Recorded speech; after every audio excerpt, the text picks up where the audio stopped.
रङ्गगनं निशोकस्कस्कजयदन्तस्तदुपासितव्यम् यो वेदादौ स्वरः प्रोक्तो वेदान्ते च प्रतिष्ठितः तस्य प्रकृतिः तस्य परस्य महेश्वरः। नमः पार्वतीपतये हर हर महादेव। सर्वा एव देवताः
శ్రీ మాత్రే నమః. దయచేసి అందరూ కూర్చోవలసిందిగా విజ్ఞప్తి. దయచేసి అందరూ కూర్చోవలసిందిగా విజ్ఞప్తి చేస్తున్నాం. వెనకాల భక్తులు చాలా మంది ఉన్నారు. గురువుగారు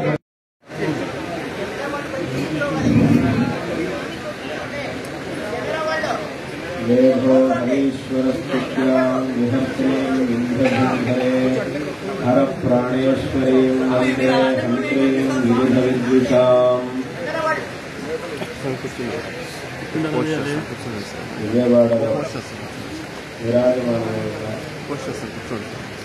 జగన్మాత కనకదుర్గా పరమేశ్వరి అమ్మవారి ఈ దివ్య సన్నిధానానికి ప్రాచీన కాలం నుండి శృంగేరి శారదా పీఠం యొక్క జగద్గురువులు తమ యొక్క విజయయాత్రా కాలంలో ఇక్కడికి విచ్చేసినప్పుడు అమ్మవారి సన్నిధికి వచ్చి అమ్మవారి సన్నిధిలో తమ కరకమలముల మీదుగా అర్చనలు నిర్వహించి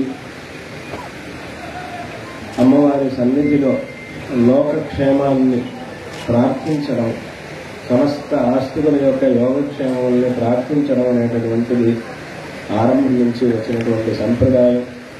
తదనుసారంగా మా పరమ గురువులు జగద్గురు శ్రీ అభినవ విద్యాతీర్థ మహాస్వామి వారు, మా గురువరేణ్యులు జగద్గురు శ్రీ శ్రీ భారతీ తీర్థ మహాస్వామి వారు అనేక పర్యాయములు ఇక్కడికి ఇచ్చేసి అమ్మవారిని అర్చించి అమ్మవారి సన్నిధిలో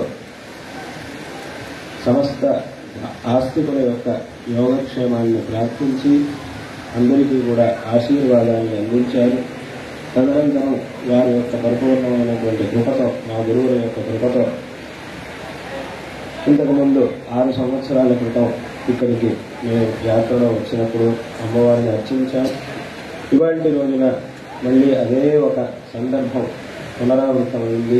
అమ్మవారి సన్నిధిలో ఇవాటి రోజున అర్చనలు నిర్వహించి, మహాపూజలు నిర్వహించి మన యొక్క ఈ సనాతన హిందూ ధర్మం, ఈ సనాతన సంస్కృతి, ఈ భారతదేశం, ఇక్కడ ఉండేటటువంటి ఆస్తికులు సమస్త ప్రజలు కూడా నిరంతరం విశేషమైనటువంటి క్షేమాన్ని పొంది ఈ వైదిక ధర్మం విశేషమైనటువంటి అభివృద్ధిని పొంది విశేషమైనటువంటి ప్రచారాన్ని పొంది భక్తులందరికీ కూడా ఇతోపి అధికమైనటువంటి ధార్మిక శ్రద్ధ ఏర్పడి ఈ ఒక మార్గాన్ని దృఢంగా అవలంబించి తమ యొక్క జీవితాన్ని సార్థకం చేసుకునేట్టుగా అటువంటి ఒక గొప్ప ప్రేరణని అందరికీ కూడా ప్రసాదించి ఈ లోకాన్ని అనుగ్రహించాలి అని అమ్మవారి సన్నిధిలో ప్రార్థన చేశాం. విశేషంగా మనం పురాణ ఇతిహాసాదుల్ని అవలోకన చేస్తే దేవతలు, మహర్షులు, మహారాజులు, మహాపురుషులు, అవతార పురుషుల నుంచి సామాన్య జనుల వరకు అందరూ కూడా దుర్గా అమ్మవారిని అర్చించారు. అమ్మవారి యొక్క అనుగ్రహానికి పాత్రులయ్యారు. తద్వారా తమ జీవితాన్ని సార్థకం చేసుకున్నారు. ఈ విషయానికి ఎన్నో ఉదాహరణలు మనకి పురాణాల్లో కనిపిస్తూ ఉన్నాయి. విశేషంగా మనం మహాభారతంలో చూస్తే అక్కడ మహాభారతంలో స్వయంగా కృష్ణ పరమాత్మ అర్జునుడికి ఒక మాట చెప్తాడు. ఏమిటి అనంటే, ఇప్పుడు మొత్తం కురుక్షేత్ర యుద్ధానికి సిద్ధమై ఉన్నావు కదా, నేనంతా సిద్ధమయ్యాను అంటాడు. కానీ ఇంకా ఒకటి మిగిలిపోయింది. ఇది గనక నువ్వు సాధించకపోతే ఈ యుద్ధంలో నీకు జయం అనేది లభించడం అసాధ్యం అని స్వయంగా కృష్ణుడు అర్జునుడికి చెప్తాడు. ఏమిటా పని అని అంటే, నువ్వు తపస్సు చేసి దుర్గా అమ్మవారిని ప్రసన్నం చేసుకోవాలి. దుర్గా అమ్మవారు నీకు ప్రసన్నురాలై నిన్ను అనుగ్రహిస్తే అప్పుడు మాత్రమే నీకు యుద్ధంలో విజయం అనేది సాధ్యం అని స్వయంగా కృష్ణ పరమాత్మ చెప్పినటువంటి విషయం మనకు ఆ మహాభారతంలో అక్కడ భీష్మ పర్వంలో మనం ఆ విషయాన్ని చూడొచ్చు. అప్పుడు వెంటనే కృష్ణుడి యొక్క ఆదేశానుసారం అర్జునుడు వెంటనే అమ్మవారిని ప్రార్థిస్తాడు, తపస్సు చేస్తాడు. అమ్మవారి ఆ తపస్సుకు ప్రసన్నురాలి వెంటనే అక్కడ ప్రత్యక్షమై అర్జునుడికి అనుగ్రహించి విశేషంగా అనేక విధమైనటువంటి అస్త్రాలను ప్రసాదిస్తుంది. విశేషంగా ఇప్పుడు ఈ క్షేత్రంలో ఇక్కడ ఉన్నటువంటి ఆ ఒక ఇతిహాసం, ఆ మహాభారతంలో ఉన్నటువంటి విషయం, ఆ రెండింటికి కూడా పరిపూర్ణమైనటువంటి ఒక సామ్యం అనేది ఉంది. కాబట్టి అట్లా అప్పుడు అర్జునుడు అమ్మవారిని స్థుతిస్తూ ఒక స్తోత్రాన్ని కూడా రాస్తాడు. అది కూడా మనకు మహాభారతంలో లభిస్తూ ఉన్నది. కాబట్టి ఇటువంటి స్వయంగా కృష్ణ పరమాత్మ ఆ అమ్మవారి యొక్క శక్తిని గురించి వర్ణించి అర్జునుడిని తపస్సు చేయమని ఆదేశించడం, అర్జునుడు అలాగే తపస్సు చేసి అమ్మవారి అనుగ్రహాన్ని పొందడం, ఈ రకంగా ఎంతో మంది అమ్మవారిని అనుగ్రహించి అమ్మవారిని అనుగ్రహాన్ని పొంది అమ్మవారి యొక్క అనుగ్రహాన్ని పొంది విశేషంగా తమ జీవితాన్ని సార్థకపరుచుకున్నారు. కాబట్టి ఆ జగన్మాత యొక్క ఆరాధన అనేది పరంపరగా మన దేశంలో ఉన్నది. అమ్మవారి యొక్క అనుగ్రహంతో ఈ ఒక వైదిక ధర్మం, మన యొక్క ఈ సనాతన హిందూ ధర్మం, నేను ఎప్పుడో మాట చెప్తూ ఉంటాను. ఏమిటి అనంటే, ఇది ఈ సనాతన వైదిక ధర్మం, హిందూ ధర్మం అనేది చక్కగా ఉంది అనంటే అప్పుడు లోకం మొత్తం క్షేమంగా ఉంటుంది. దీన్ని ఎవరైతే ఆచరిస్తారో వాళ్ళు మాత్రమే క్షేమంగా ఉంటారని కాదు.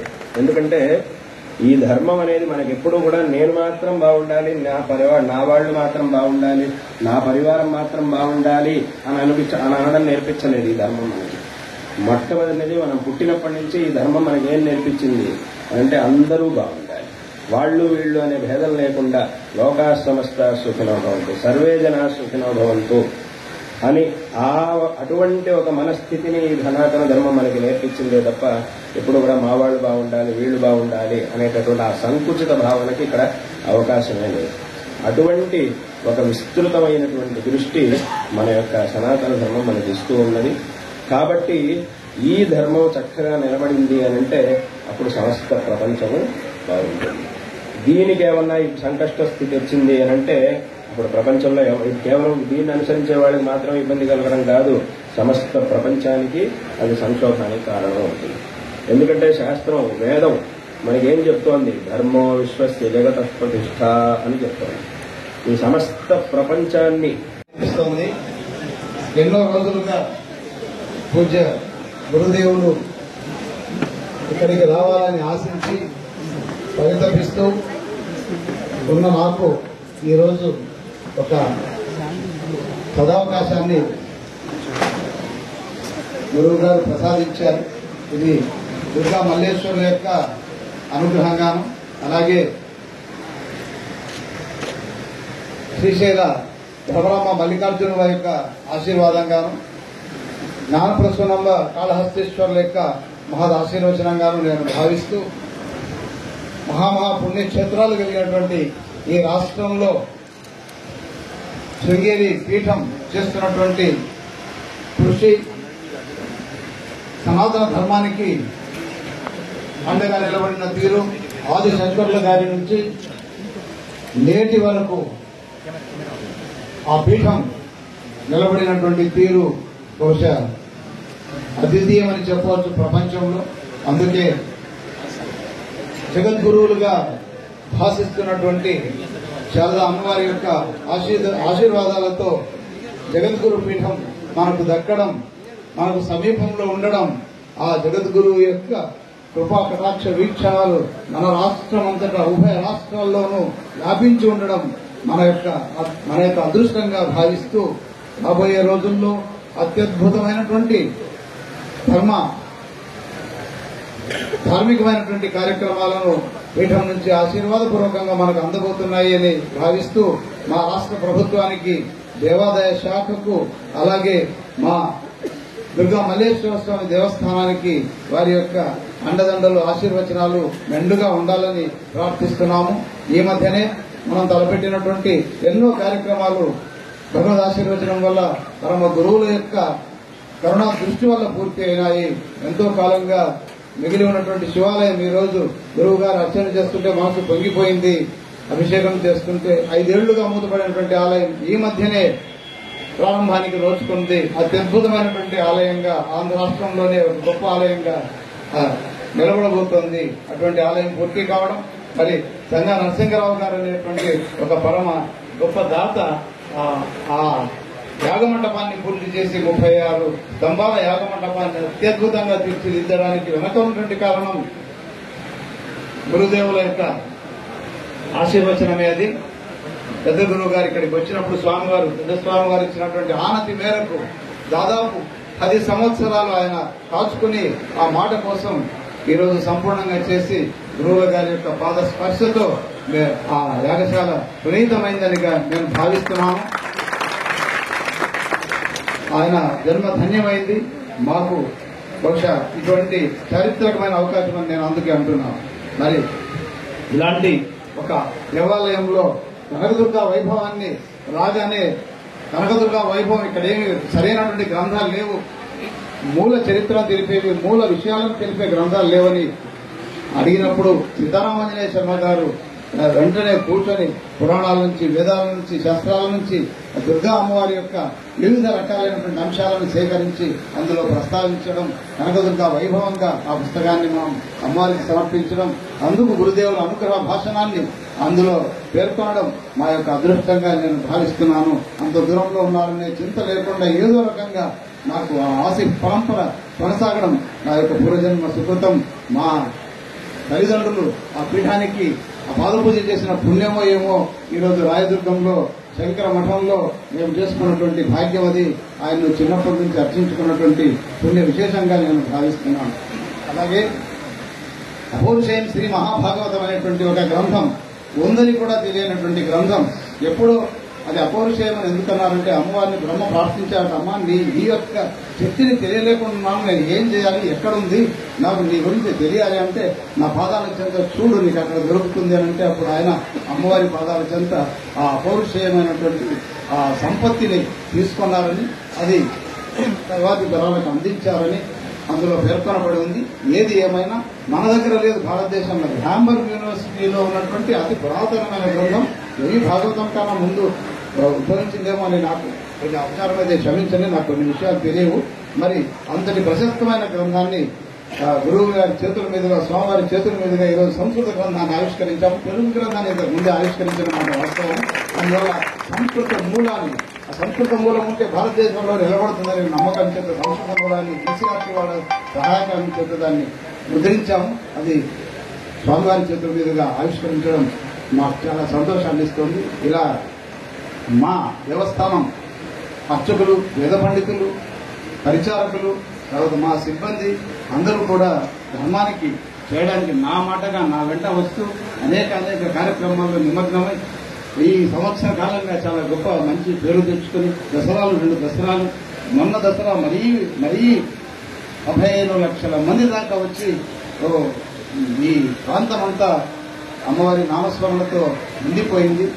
ఇటువంటి సంక్లిష్టమైనటువంటి పరిస్థితుల్లో కూడా చిన్న ఆలయమైన, చిన్న ప్రదేశమైన అన్ని లక్షల మందిని చేయగలగడంలో మీ ఆశీర్వాదం, అమ్మవారి దయ ఉన్నాయని భావిస్తూ మీ యొక్క ఆశీర్వాదం మా దేవస్థానం పైన, దేవస్థానం సిబ్బంది పైన, ముఖ్యంగా మాకు వేద పాఠశాల ఉంది, అది సంపూర్ణమైన వేద పాఠశాలగా చేయాలని మా ప్రభుత్వం మీ ఆశీర్వాదం ఇవ్వాల్సిందిగా ప్రార్థిస్తూ ఈరోజు మేము చాలా చాలా ధన్యులమని మీకు తెలియజేస్తూ మీ అనుగ్రహ భాషణాన్ని కొనసాగించాల్సిందిగా మనస్ఫూర్తిగా ప్రార్థిస్తూ ముగిస్తున్నాను. శ్రీ గురుభ్యో నమః.